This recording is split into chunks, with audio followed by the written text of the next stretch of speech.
When you got married, were you consciously aware of the fact that you were marrying somebody with homosexual tendencies? No, I was marrying somebody I loved, and that was it. There's no question of somebody being different because they're homosexual. I mean, a homosexual man is the same as any other man, except this one particular thing is slightly different. I think that was one of the things that surprised me so much about other people's attitudes to it after the court case, that it was something they simply could not understand, that somebody could be gifted, talented, charming, lovable, and at the same time a homosexual. This woman married a homosexual. Twice during their marriage he was arrested for importuning. The second time he killed himself rather than face the punishment of a court and the disgust of his friends.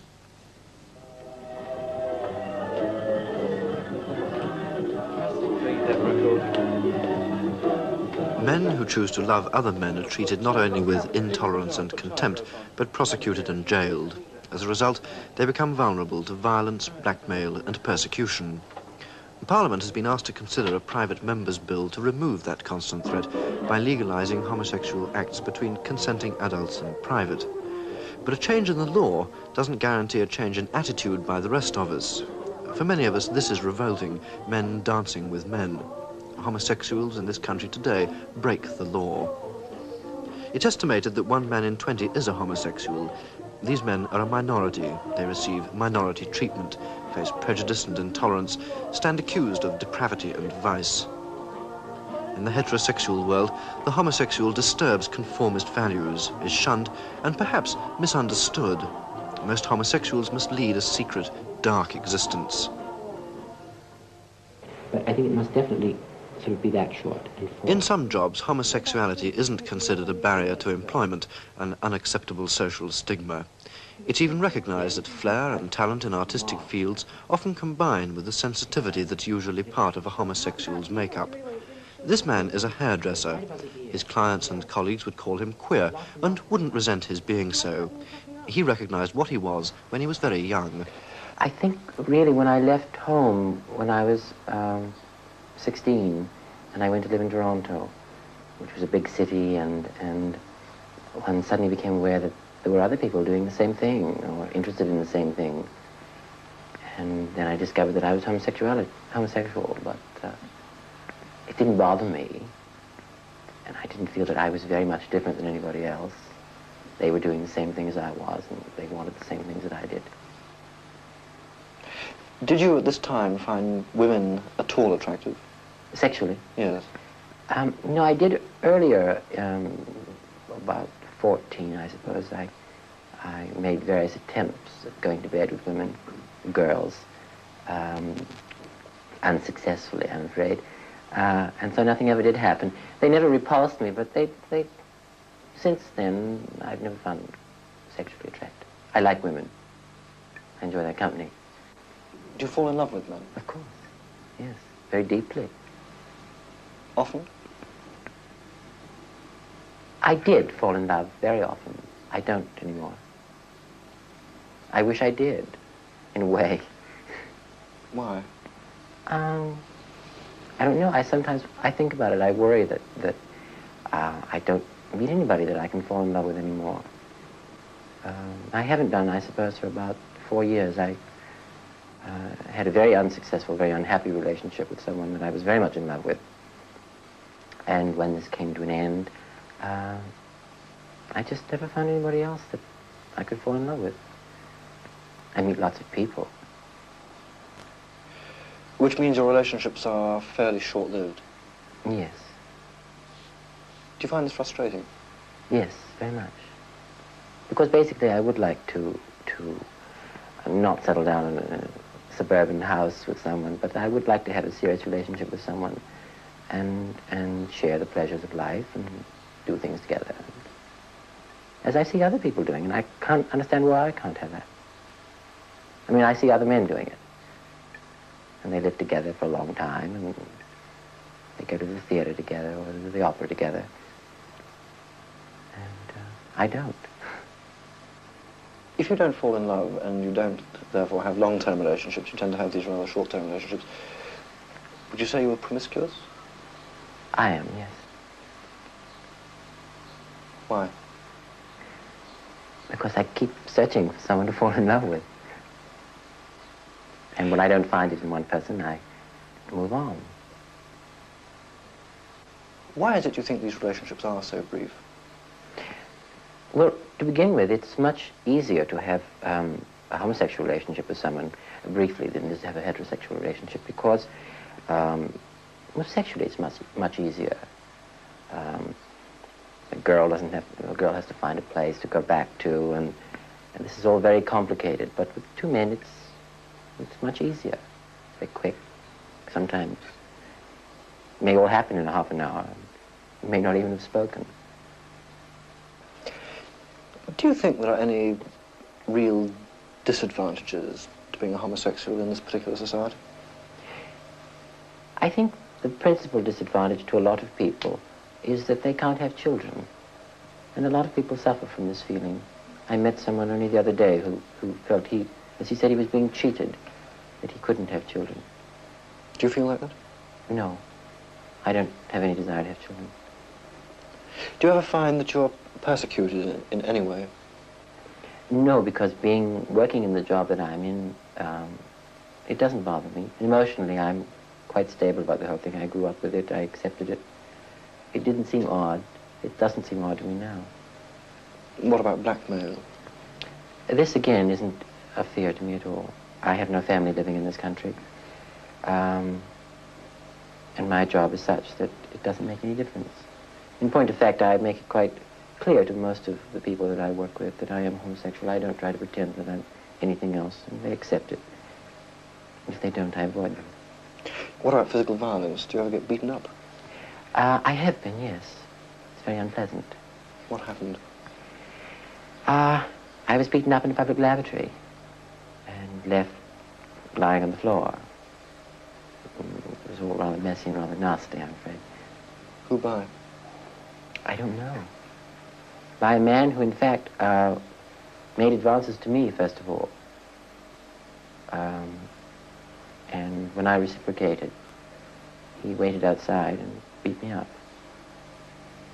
And of course, I couldn't do anything. I couldn't call the police. Do you think, from your experience, that homosexuals are born or made? I think, in fact, they're both, because recently I've seen some children, very young children, 3 and 4. Even people I work with remark that there's no question about that these children will grow up to be homosexual. They're very sensitive, soft, warm, gentle children in comparison to other children, perhaps at the same age, who are brisk and rough and tumble. And one felt that there was something there that was sympathetic. Mm. These are the ones who are born. Do you think people can be made homosexual, and if so, how? I would think so. I feel that I was made homosexual, but I think primarily from my environment, from my family life, I was adopted, though I didn't know this until I was 15. But my parents weren't affectionate. I always grew up with a dislike for my father, consequently a tremendous attachment to my mother. And as a result of that, I feel that I became a homosexual from that. Do you think there's any cure for homosexuality? I don't know. I suppose it depends on how strongly you want to be cured. Would you like to be cured? No. Why not? I'm perfectly happy the way I am. I have no desire to be heterosexual. I don't see any advantages in being heterosexual, except for the fact that one might have police protection, but No, no, I have no desire to change, even if I could. Doctors, more than most people, should perhaps understand what causes men to be homosexual. This man is a doctor, but he's also a homosexual. In 30 years as a GP, he's learnt what the attitude of the law is towards men like him. I remember once, most vividly, this was a case in which several men had been involved. And after the case was over and various witnesses as to the good character of the men involved in the case, when they came, the judge said afterwards it always astounded him that in this type of case, all these homosexuals could produce witnesses who would swear that there was such a good character and so on. Why on earth shouldn't a homosexual be of good character? Another thing, which again I've noticed, I would say quite definitely in the olden days, it went against one if one was a churchgoer, and if by any chance one came across the law, then all and some, judges included, thought not only were you a bloody homo, but a bloody hypocrite as well. I'm certain, in my own mind, if you take a case of well-known people, say like Sir Cyril Osborne, the Earl of Dudley, John Gordon, nobody could ever convince those three men that homosexuality is not synonymous with vice and depravity. A man like Osborne can't even discuss the subject. He just explodes when trying to. The Earl of Dudley in the House of Lords last year gave us his opinion that prison was too good for all homosexuals. And as everybody knows, John Gordon always likes to fire off the big guns against the homos every now and then. Although I'm sure, basically, he's a kindly man. I mean, he takes the cudgels off of other people, but he can't bear the word homosexuality to be mentioned. Have you found, in the course of your career, that being a homosexual has been a disadvantage at all as far as your patients were concerned? Not in the least, no. Not as far as my patients are concerned, no. In a way, I might almost say, I think at times it's been an advantage, particularly when dealing with women. I think some people might be slightly appalled at the idea of having a homosexual doctor, particularly if they were going to take small sons to him, for instance. Yes. Did you find this? No, I didn't find it because my patients either didn't know or else they were civilized enough not in any way to show it to me. I had no difficulties in that way, no. Not in practice, no. Do you think parents ought to worry about that sort of thing? No, I don't, no. Why not? Well, I think the majority of doctors in their work are themselves civilized and behave themselves properly. What have you found during the course of your career has been the attitude of other doctors towards you when they've known? The attitudes of the higher-up members of my profession, the consultants, their attitude has been absolutely perfect, all right. Their attitude to me and my patients. I'm sorry to say that hasn't been the case with some of my brother general practitioners. What have they done? Well, they've sort of either ostracized or semi-ostracized me. I can give you some examples if you like. There was one doctor I'd never even spoken to him. He was taken ill and he got a locum.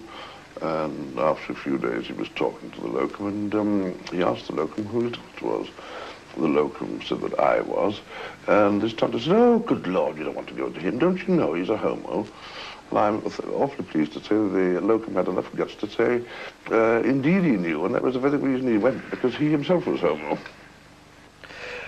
Have you found, in fact, that being a homosexual has damaged your career at all, has made life difficult for you at all? Oh, it hasn't damaged my career. Oh, no. I've always put my career first, and nothing has deviated me from that course. Nothing.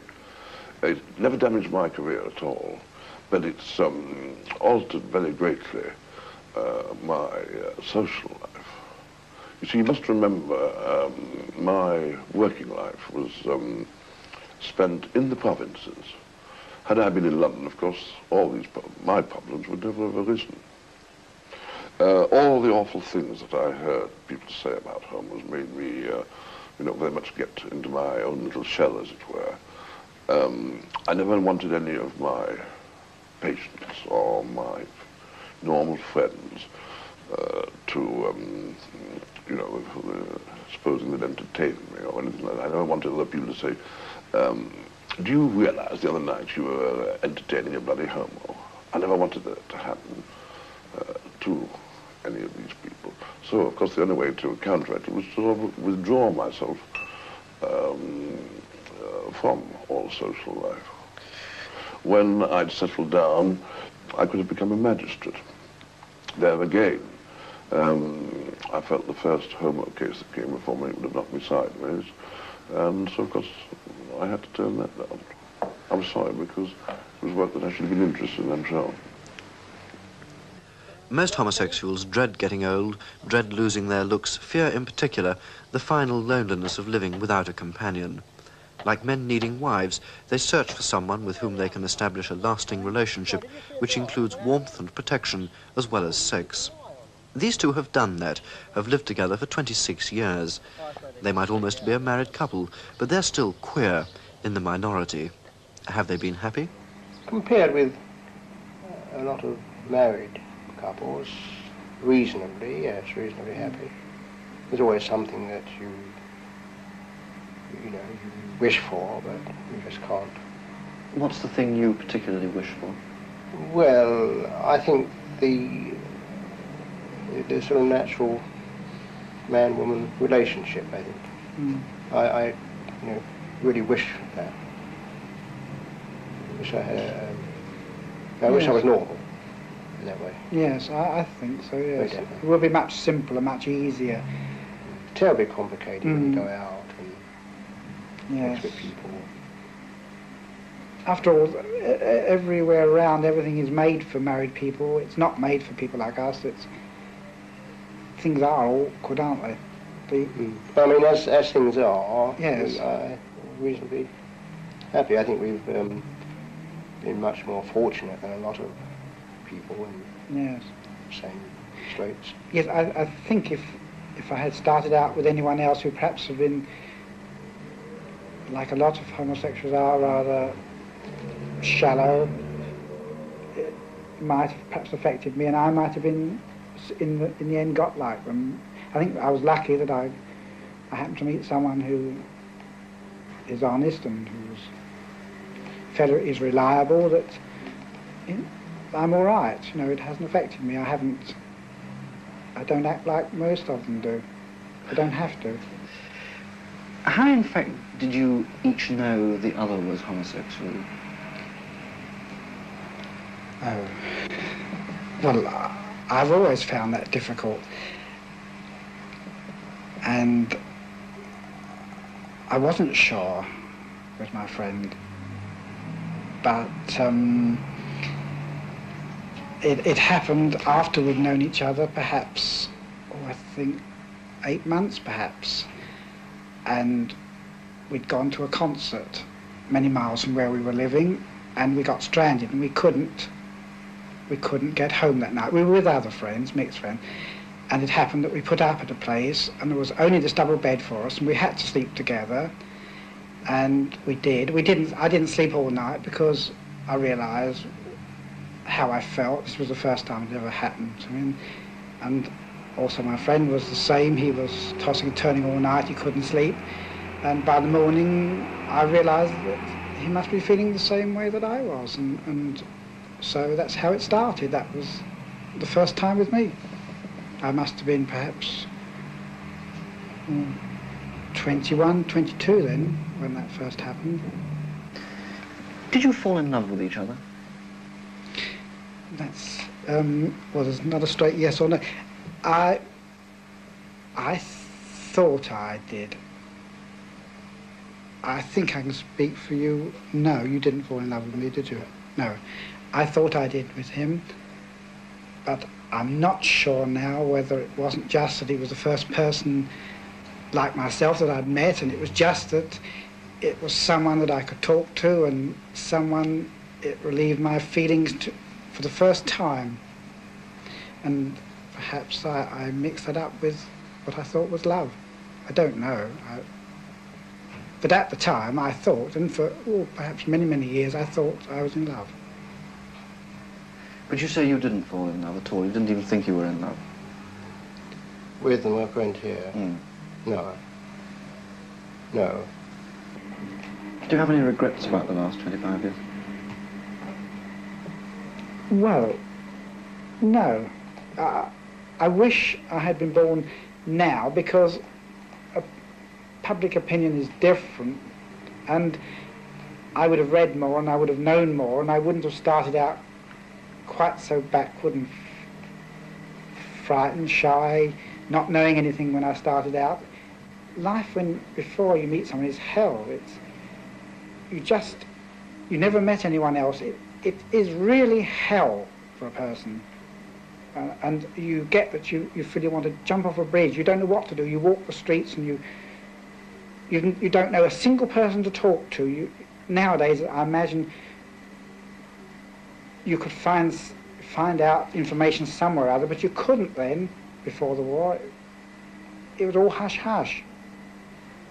So I wish I'd been born a few years later, and my teen years wouldn't have been quite so difficult. Most homosexuals don't live together, don't even live in big cities.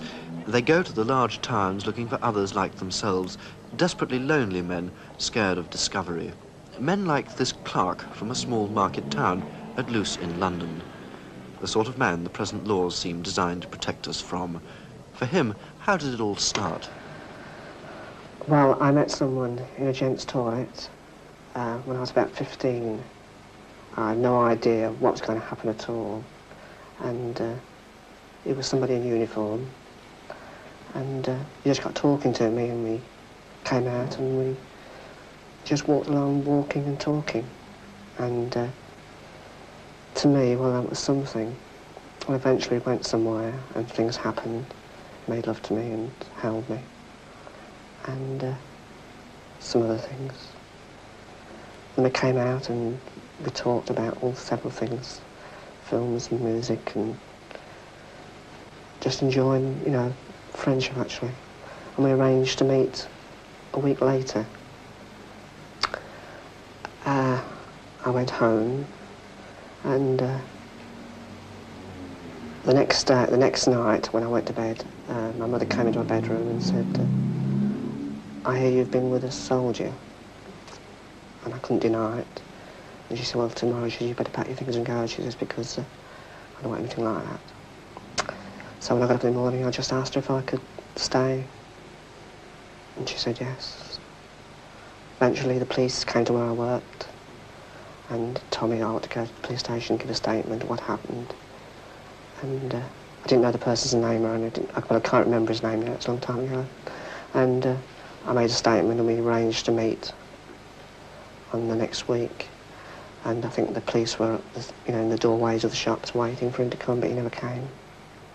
That was the beginning of it all. Can you describe what it is about another man that makes you feel at home with him? Well, I don't know. I think it's because with someone of my own sex, I feel secure. I feel that, well, as I say, I feel at home with someone of my own sex. Do you find it very difficult to find and meet other homosexuals? Yes, I do. Very much. Why? Well, where can one meet homosexuals in a small town where everybody knows you? Plus the fact that there's not many people, many homosexuals in the town where I live.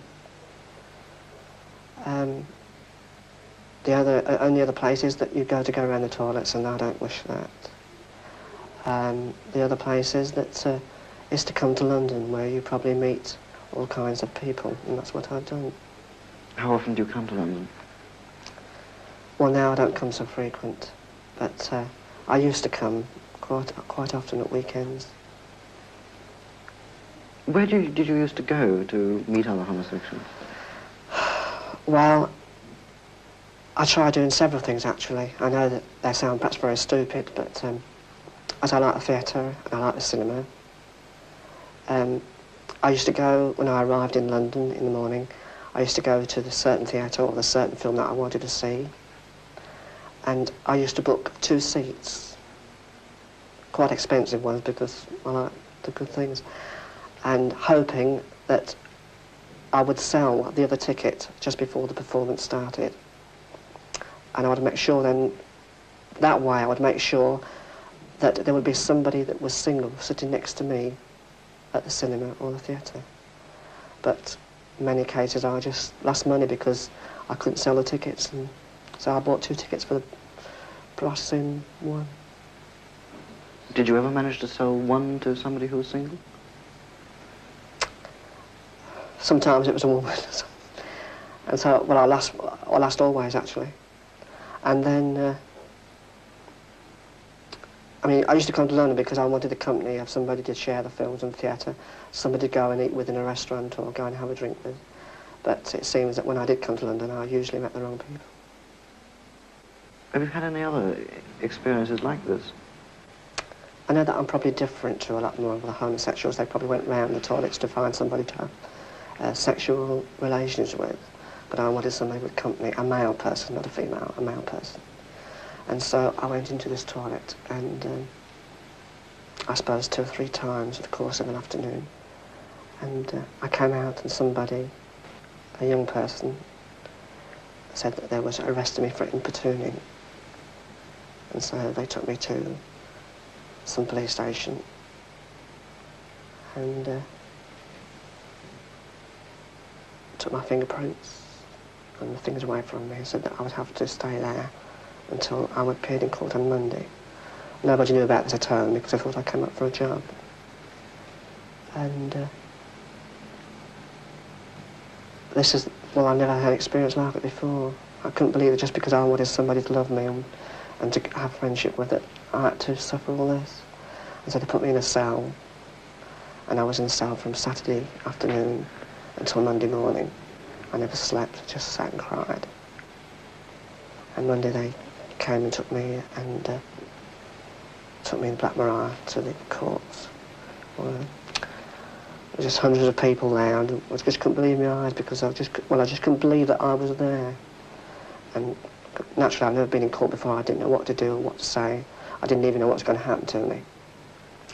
And I asked the detective like what I was to say, and he told me to plead guilty. And I said, yeah. And so I went to court, and I knew this was my chance to say something. They said, had I got anything to say? And I said, yes, I had, which took me a lot of courage to say it. And I told them that the reason why I had done that was because I was lonely. That was the reason why I came to London, to try and find somebody. And I was lucky, they just gave me 2 years probation. I came home, and nobody knows about that at all. Do you think you need help? Yes, I do. Well, I think everybody who is a homosexual needs help. They need someone. I mean, perhaps that's what I'm searching for now, is that I need someone with whom I can share life with. That's all I need. But it seems that it's wrong.